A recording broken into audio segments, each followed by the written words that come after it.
Subscribe, like, dan share supaya kamu gak ngalamin hal seperti ini. Kisah nyata ini datang dari seorang cewek yang bekerja di sebuah kantor yang lumayan angker. Di kantor itu tidak ada karyawan yang boleh lembur sampai lewat dari jam 9 malam. Karena ambisi si cewek ini pengen kerjanya cepet selesai, ia lembur sampai lewat jam 9 malam. Bener aja pas lewat jam 9 malam, dia diganggu sesosok kuntilanak ada di sebelahnya. Dan ia pun lari menuju ke bawah. Lalu ia bertemu dengan OB.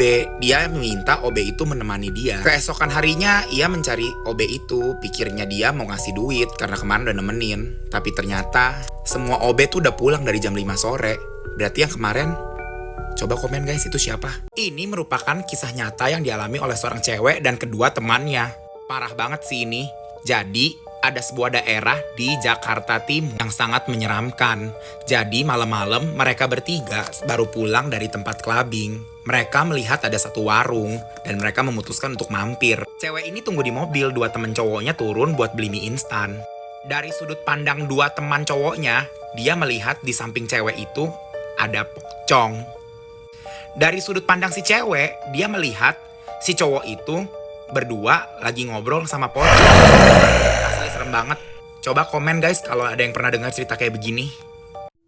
Kisah horor ini datang dari seorang anak kecil. Ini merupakan kisah nyata. Sebelum lanjut, bantu like, subscribe, dan share ya. Ada seorang anak cewek bersama teman-temannya di sekolahan iseng main jelangkung. Ia merapalkan mantra tersebut, yang kalian udah tahu kan mantranya apa? Seketika, benda-benda di sekitarnya pun bergerak, mereka pun panik, dan akhirnya mereka meninggalkan permainan tersebut. Singkat cerita, hingga dewasa, jelangkung itu tetap mengikutinya. Pesan moralnya adalah, jangan sekali-sekali kamu main jelangkung kalau kamu gak bisa nganterinnya balik. Dia akan meneror kamu. Coba komen, ada yang pernah main jelangkung? Kisah ini datang dari seorang cewek yang sedang teleponan pada subuh hari. Teleponan di lantai 2 di rumahnya, di balkonnya. Tak lama, ia menyadari bahwa ada seorang perempuan yang lewat di depannya, lalu ia menyapanya.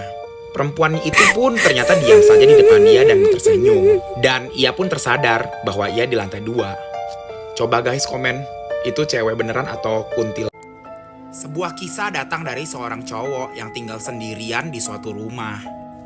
Pada malam hari, ia selalu mendengar di atas atapnya seperti ada yang berjalan. Pertama, ia mengira itu hanya tikus. Namun lama-kelamaan langkahnya semakin besar seperti manusia. Ia berpikir itu maling. Lalu ia berteriak, "Berisik, aku mau tidur." Ia pun memejamkan mata. Lalu tiba-tiba ia membuka mata, ada sosok ini. Berarti yang dari tadi jalan, yaitu. Coba komen, mungkin di rumahnya pernah ada yang ngalamin seperti itu? Kisah ini datang dari seorang cewek. Ia adalah seorang pemandu wisata. Suatu hari, ia ditugaskan untuk membawa rombongan.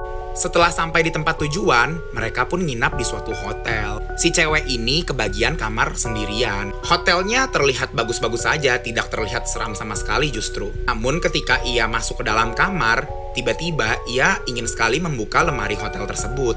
Kalian bisa bayangin kan kalau di hotel itu lemarinya ada 2 sekat, atas dan bawah. Yang bawah biasanya kosong, yang atas biasanya ada berangkas. Setelah ia menaruh semua barangnya di lemari tersebut, ia pun tidur-tiduran di kasur. Namun tiba-tiba ada suara dari dalam lemarinya. Lalu ia membuka lemari tersebut. Karena banyak barang, dia tidak melihat apa-apa. Namun setelah diperhatikan lagi, di samping berangkas tersebut ada sosok ini. Serem banget. Sebuah kisah datang dari seorang cowok yang tinggal sendirian di suatu rumah. Pada malam hari, ia selalu mendengar di atas atapnya seperti ada yang berjalan. Pertama, ia mengira itu hanya tikus. Namun lama-kelamaan langkahnya semakin besar seperti manusia. Ia berpikir itu maling. Lalu ia berteriak, "Berisik, aku mau tidur." Ia pun memejamkan mata. Lalu tiba-tiba ia membuka mata, ada sosok ini. Berarti yang dari tadi jalan, yaitu. Coba komen, mungkin di rumahnya pernah ada yang ngalamin seperti itu?